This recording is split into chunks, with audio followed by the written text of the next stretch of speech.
हरे कृष्ण।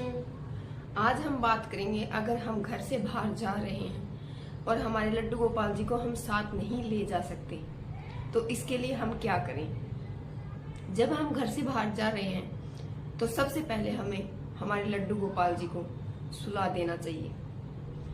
अधिकतर टाइम तो ये होता है कि हम घर से बाहर दोपहर में ही जाते हैं, तो हम दोपहर में हमारे लड्डू गोपाल जी को दोपहर का भोग लगा के फिर उनको सुला देते हैं। तो जब उनके सोने का टाइम होता है उसमें ही हम घर से बाहर जाएं।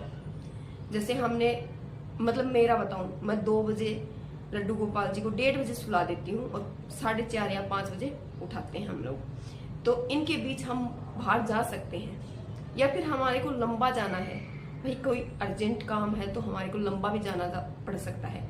तो उसके लिए हम क्या करें, उसके लिए हमारे को हमारे लड्डू गोपाल जी के लिए जितनी देर के लिए हम जा रहे हैं उतना हम भोग बना के रख के जाएं, और ध्यान रखें कि उस भोग को हम ढक के भी जाएं और उसमें उतने ही तुलसी के पत्ते रखें जितनी देर के लिए हम बाहर जा रहे हैं। जैसे हमारे 2 भोग मिस हो गए तो हम 2 तुलसी के पत्ते रख के जाएं उसमें, या हम 3 भोग मिस हो सकते हमारे तो 3 तुलसी जी के पत्ते रख के जाएं। तो इस प्रकार हम लड्डू गोपाल जी, और साथ में हमारे लड्डू गोपाल जी जब हमारे घर पर अकेले रहते हैं तब उनके पास हमारे को गैया होती है जो लड्डू गोपाल जी के पास रखते हैं, उनको बोल के जाना चाहिए कि आप हमारे लड्डू गोपाल जी का ध्यान रखें, हमारे ठाकुर जी का ध्यान रखें। अधिकतर समय ये होता है कि घर में कोई ना कोई सदस्य होता है, उसको समझा के जाना चाहिए कि हम घर से बाहर जा रहे हैं तो लड्डू गोपाल जी का इस प्रकार ध्यान रखें।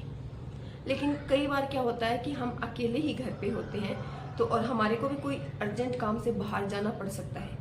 उसके लिए हमारे को यही करना चाहिए कि हमारे लड्डू गोपाल जी के पास गैया को रख के जाना चाहिए, गैया को बोल के जाना चाहिए कि आप हमारे लड्डू गोपाल जी का ध्यान रखें, और उनके पास पानी और भोग की व्यवस्था करके जानी चाहिए।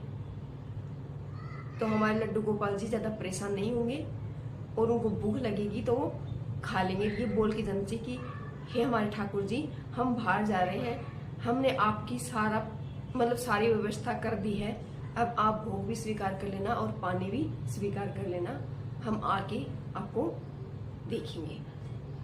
तो इस प्रकार आप सेवा कर सकते हैं हमारे ठाकुर जी की।